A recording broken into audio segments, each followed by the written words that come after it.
Talks between Ukrainian and European leaders are to take place very soon, and a virtual meeting with US President Donald Trump set to follow subsequently.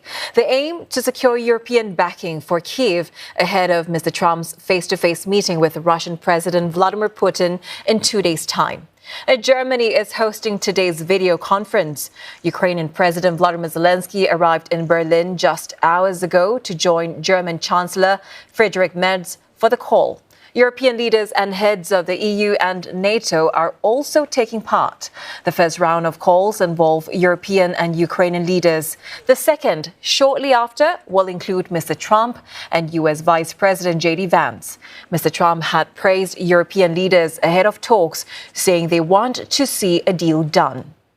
The Ukrainian president earlier urged Kyiv and its allies to keep up pressure on Moscow for a fair peace and to prevent deception on the part of Russia.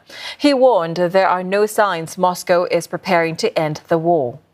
Russia has dismissed the European consultations with Ukraine as politically and practically insignificant.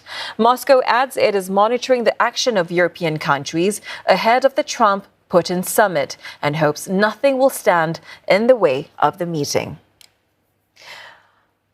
Now, for more, Trent Murray joins us live from Berlin. Trent, what do we know so far about the call set to take place soon?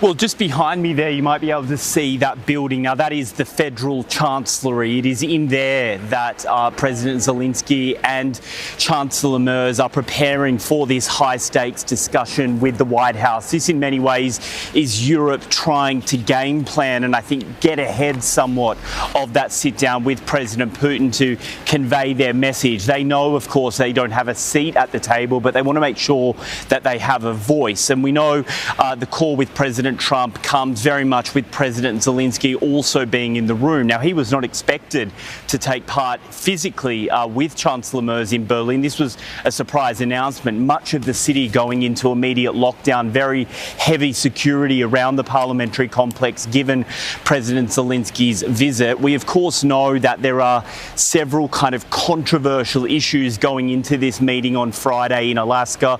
The first is President Zelenskyy remains firmly opposed to ceding any territory or handing over Ukrainian land to the Russians as any sort of peace deal, an idea that President Trump himself has floated. We also know from the European perspective what they are trying to say is that there undoubtedly are long-term negotiations that need to take place here to kind of decide the future of Ukraine, but that can only happen when there is a future of Ukraine, but that can only happen when there is a ceasefire. They're going to hope to try and pressure President Trump to push for an immediate ceasefire in Ukraine before the real diplomatic work gets underway. So it will undoubtedly be a crucial few hours ahead to try and understand what the two sides have discussed, what they have agreed upon. We do expect a press conference in the coming hours where we will learn a little bit more detail, undoubtedly, over what was discussed. And this game plan, as you said, that Europe is putting up, the bloc once again showing a very united front in the face of the war. But similar demonstrations of unity failed to yield any breakthroughs in the past. So could we see anything different this time ahead of the Trump-Putin talks on Friday?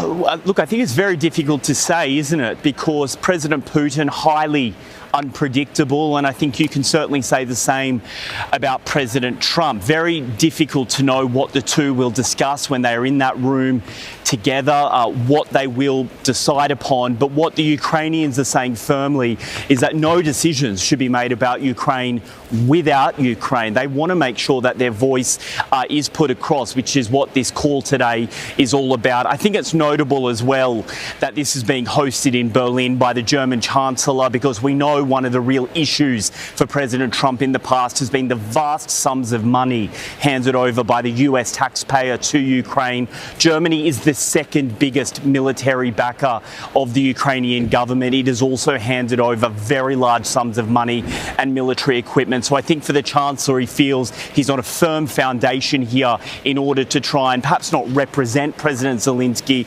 but certainly stand beside him.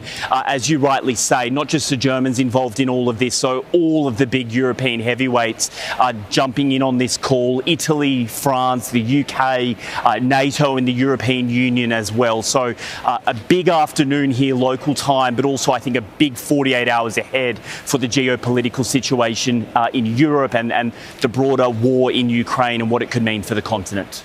All right, thanks very much for that, Trent. Trent Murray there reporting live from Berlin.